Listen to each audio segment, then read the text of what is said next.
Alright, so I'm going to be talking about things. Things of how I've been doing whatever I've been doing as an SMW ROM hacker, because honestly, there's a lot of explanation behind what I've been building recently. This being the newest level in Infinity Edge as of now. And I kind of want to put some music on. Yeah. This is actually a pretty good song, and I listen to music like this quite often when I build ROM hacks, because honestly, yeah, it's good. Music and movies, as I said before, they really help me get through playing ROM hacks, because honestly, this is a long grind. This is a long process where it's just hours of grinding, days, weeks. It just takes really long, even if it's a few levels. You just spend much time on it because you want it to be as good as possible. Music's probably gonna like start to get louder about here. Okay, I don't want to put the coin there because, well, I know it's gonna cut off with the ledge here. Like, yeah. So I actually should get to what the point of this video is. So, as you may have known already, if you are listening to the stream on SMWCentral, the whole C3 interview, if you were listening to that, then I was pretty much talking about myself and some of the ROM hacks I've built. Most of the interview questions were asked by EGAD, who remembered me as that guy who made quite a few levels for Dark Side of the Kingdom, the collab he's been leading. That's gone through quite a few changes in leadership. Very many, in fact. But I'm gonna talk about that later once I start playing it. And yeah, speaking of playing things for C3, the C3 Let's Play spree is definitely gonna have to go on past Sunday, because all these ROM hacks to play, and there's only like less than 4 hours left. No way I could play all those ROM hacks, upload all the footage in just 4 hours. It's impossible. So this is gonna continue on past, well, Sunday, which is today. Dark Side of the Kingdom. It's not on my board of loogies, but I'm gonna play it. Because honestly, I was a proud member of that collab, and it might be nice to just see my levels again. So yeah, you gotta remember me as that guy who made levels for Dark Side of the Kingdom. And here's some of the questions I was asked. First bunch of questions were from him. He was asking about Way of the M and my newest project, Infinity Edge. At first, I really couldn't hear what he was asking, and I couldn't remember because it was so hard to hear, because I didn't think to turn up the volume on my microphone, because that's where the audio chat comes from, not from the speakers. I don't feel this way often, but hell, it happens. So I was talking about Woman Infinity Edge. So I said earlier that Way of the M was a ROM hack that I had made to challenge the more hardcore players of Super Mario World. While Infinity Edge, I may not want to take that same route. So honestly, one of them actually frustrated me in the testing stages when we got to the end game, even more so in the post game. I may actually destroy my keyboard if I try this again in Infinity Edge, so don't want to take the risk. As you can see, I'm building part of Infinity Edge right now, the newest level, Ignis Ruins. This is not in the demo that I put up on C3, because this is being made after I submitted the demo. Other such questions, he asked if Infinity Edge was going to be easier. I said yes, and then he told me, he reminded me of like how Wotum sort of reuses the same sprites over and over again. Most notably, bullet bills like these, getting used over and over again to a point where it's not even funny. Yeah, some of the in-game and post-game levels did seem very similar to each other, using shit tons of projectiles, making it sometimes a luck-based level more than skill. Because honestly, if you get cornered by projectiles and you're trying to make a really precise jump, you're fucked. And that's a big cause of stress, usually, for when I was playing. Sometimes I got really unlucky. And yes, this whole thing with spamming projectiles is really apparent in the post-game, and also in the in-game levels. EGAD said he only played the first 3 worlds before bailing out of it and getting tired. He said he's not one of the best Super Mario ROM hack players, but he didn't get to the real part where it spammed bullets. World 7. And in that ROM hack, World 7 was where the Fire and Brimstone challenge begins. And World 8 is harder than that. The first 3 worlds are actually really easy. The 4th world is where the difficulty starts to creep up. The 5th, more so. The 6th, it actually gets pretty hard, especially at the 6th castle. But then, World 7 is where the difficulty of the game truly begins. And then World 8 is even harder than that. And yeah, the last 3 levels of Wotum are going to take you the longest. Yeah, I can still remember the Generator Zone, the Leviathan, and King Boo's Castle. All of which probably used a whole shit ton of projectiles.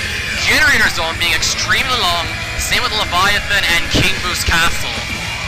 Those levels have like at least 900 seconds when you start, each. And yes, you do need to use up those seconds wisely. If you take it too slow, you're gonna run out of time. I mean, Generator Zone featured a whole shit ton of things I want to do again, but not so much difficulty in Infinity Edge. So yeah, pretty much that. He even noted my spam of Danmaku projectiles, whatever the fuck, like bullets and Eries and boos and the like, and using claustrophobic spaces like in some of my later levels. He took great notice of that in the second room of my Dark Side of the Kingdom contribution, Enter the Darkness. He said my level was just a claustrophobic situations with a bunch of projectiles that cranked Divine Acropolis' claustrophobia level up to 11. And he said, I'm really sorry, this just isn't gonna work. I listened to him, and I came back with a much easier or much toned down version of the level, and that was perfectly fine. One of the other persons who was testing the hack at the time didn't really complain, but felt like the second and third room should be switched around. I'd have been fine with that, but Egad was right. He's discovered my signature staple of just spamming projectiles and using tight squeezes all over the place. And yeah, I really gotta start building this part of the level. He discovered that signature staple of mine, and he felt like this is going to be a big problem in my levels. And I figured that it would be nice to fix that, because not only would it make the Sotka more bearable hack, it would make my credibility as a level designer better than what it could have been had I continued just carelessly spamming everything. So I took great note of what he said, until I went to make the endgame and postgame levels of Way of the M, where I continued my old ways. Yeah. I didn't entirely listen to him, but for the collab, I had to take into regard what he said, because I didn't want to bring the collab down. I mean, that was not meant to be the hardcore hack. Way of the M was the hardcore hack, not that. I mean, that should be a perfectly fine ROM hack in terms of difficulty. And it is, I've toned down my things. Divine Acropolis, I even decided to go back to and change it up a bit, removing some of the extra bullets and tight squeezes, making that more bearable level too, and toning some pallets, but it was the claustrophobic squeezes that probably need to be toned down the most. And now, I'm not going to talk about that anymore. I'm going to change to like some of the other questions I was asked. A few minutes later, this was actually on my headset when I figured out that everything was coming through the headset and not the speakers. So this is when I can actually hear things clearly. I was asked, level engine, what's your favorite level engine? That'd be my username. I chuckled, and then once I realized what the question meant, I said, Super Mario ROM hack is by far my favorite one of these to use. There's so much you can do aesthetics-wise with it. It's not even funny.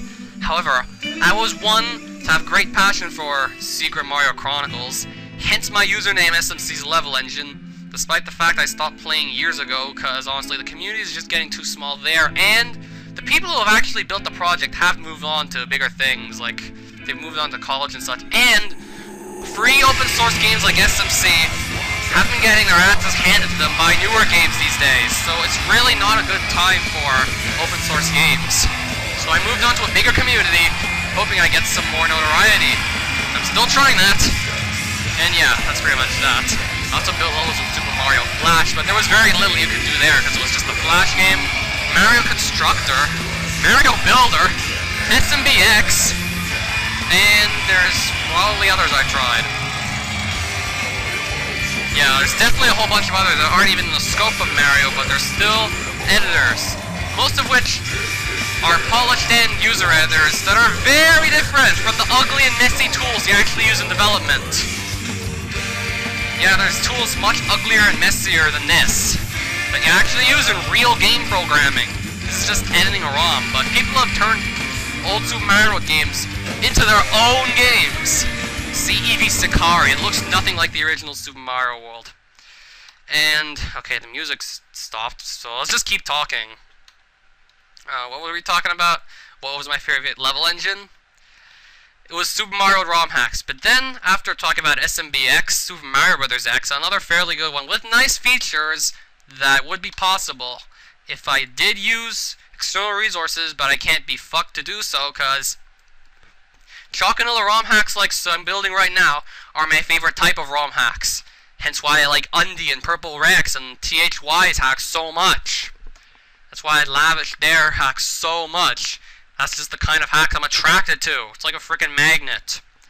And then he brought up SMWCX, saying, isn't that kind of dead now? The leader of that had some real life issues, and yeah, real life should take priority. Keyword, should take priority. Doesn't mean it necessarily does. Yeah, I'm not going to bring up times when it didn't take priority.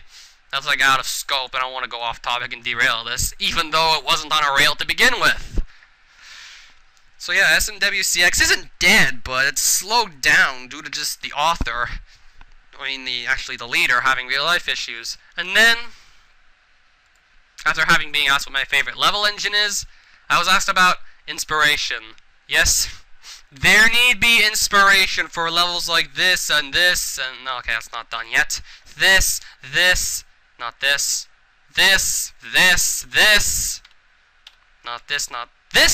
not this, oh, this one. There need be inspiration. Because this isn't just something you can come up with straight from your head. I was asked what games I got inspiration from, but at first I said mostly ROM hacks that other people have made, but also games I kind of said Metroid Prime, because honestly, that's one of the best video games that's ever been made. Soundtrack is just beautiful, the visuals are beautiful, it's a fun game to play even though it's easy. They were just introducing players to the new controls, I hear. But it still remains in my books one of the greatest games of all time. But then as for ROM hacks, that's pretty much easier. I took inspiration from some of the great Chocanilla hacks, like, Chocanilla Rides by Undy, who, I wonder if he's the guy who's defining the whole genre of Chocanilla as we speak. Could be, because so far, he's done some of the most impressive things with Chocanilla. Yeah, he's hand-drawn graphics like me, but I think he's doing even better with that. Mixing in a few things from Super Mario All-Stars like Anikiti did, but this guy is just better. Took great inspiration from him, and I'm sort of hoping to be as good as him one of these days. I haven't quite reached that stage yet, but I'll be getting there. And after talking about inspiration, I don't know what else I was asked. But also, this is just, I don't know if this has anything to do with the interview, but I really want to be a part of the community, and at first I was worried sick that I'd never get a chance to be interviewed. But I did. Although it didn't go as well as I hoped for, but it didn't go as badly as I thought it went before. Turns out it didn't go too terribly, but it could have gone a lot better had I known how to work everything.